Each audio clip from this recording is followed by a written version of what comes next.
अभ्या, अरे काम होतं. तुझं होतं का हिचं बी? म्हणलं होतं ना नाही येत मी. आता आलोय ना, हिज बी सांग की. कशाला तिला बोलायचं नाही तर वही तरी कशाला देत्या?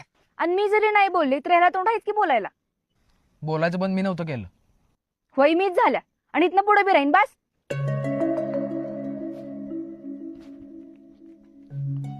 अगं तुझी वय तिथंच ठेवून आलीस तू. होय मी गेलो काय म्हणलं का ग त्यो? हाय का आता? अगं काय बोललाच नाही तर काय सांगू. बघ की काय केले त्यानं.